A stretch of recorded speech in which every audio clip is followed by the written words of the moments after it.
Hey guys, welcome back to Contest Prep University. I'm Joe Klemczewski with Adam Atkinson. We are in episode 4 of our interpretation of the scientific method. And the fourth step, Adam, is to analyze those results. So assuming, and by experimenting with your own contest prep, you can't necessarily call that research, but it is anecdotal. It's you figuring out some things and refining some experimental variables for yourself. And so we really do need to analyze these results. And that's why I said having repeated tests is very important. I would say the very first time I really experimented with some of the things I was talking about with my own body, I would say I wasn't necessarily going far enough with hydration or sodium, didn't understand all of those variables, but I kept refining my approach and looking a little bit better. But then one day I went too far. I decided in my undulating loading model, Adam, that I would just take an entire weekend before the show and load up on a massive amount of carbs. And then I would have time, after reaching my glycogen ceiling threshold to kind of taper off and go into the show, looking my best. The Thursday before the show, I arrived in New York City. I was still 16 pounds up.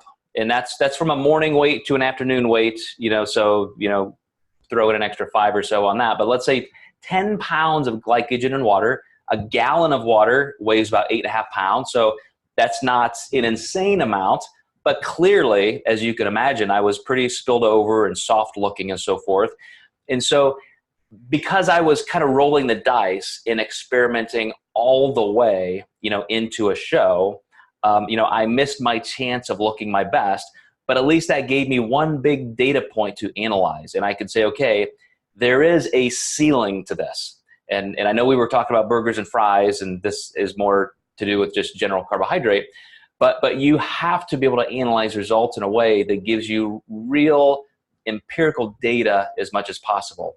So do you have anything that you look for? Because you're analyzing client results every day. I mean, you're sitting there interpreting what they're doing, how they're doing it, how it's affecting their physique, what they need for the next week or month or 2 months leading up to a show. So what is your process of just analysis? Yeah, and especially in terms of peaking, since we're talking about that, is lots of photos 3 times a day, morning, midday, night. Comparing those results. Sometimes we even do this, I'll increase my clients' check-ins, maybe even before their peak week, to make sure I'm seeing some different trends. Let's see how you look after your refeed day. These are things that we'll engage in more once a client is 100% ready. And that is definitely key. And you can see those spine changes. And like you said, you can take things too far where it's just too many calories and you're just not going to come down off of that spillover. So really observing. And I wouldn't say I do a test peak per se, but I will push things up to a degree where I think that we might be going for peak week, just so I can see how it looks on that person. We can look at potential stage times and timing of those meals to make sure that the person looks their best. And I agree. And that's the important part about analysis, is that you're looking to have an exact reason for the decisions you're making. If you can say, okay, I now know that hydration needs to be there to look your best on stage, or sodium or other minerals, all the things, all the variables we talked about with contest prep, then you can start creating, and it is a story, it's still a story, because I don't know if we could empirically prove everything, but if you're basing it on the best research, and I love to go to the most current physiology textbooks where a board of editors have gone through literally thousands of bits of research to say, here is the entire literature review assessment to even be included in this chapter. It's not just a little one-off study saying, oh, look at that, they found this, therefore I'm going to use that information.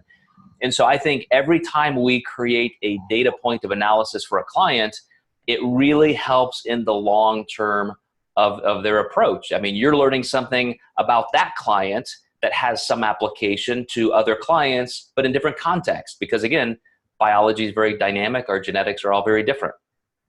Absolutely. I would ask people to look at this as, two different people that look at cars, and you have mechanic number one that says, oh, you put the key in the ignition, you turn it, and it just works, but I don't know why. Or a mechanic that says, okay, well, you have the pistons in the engine that move up and down, and that, takes gasoline to use. It's just, I would rather go with mechanic number two.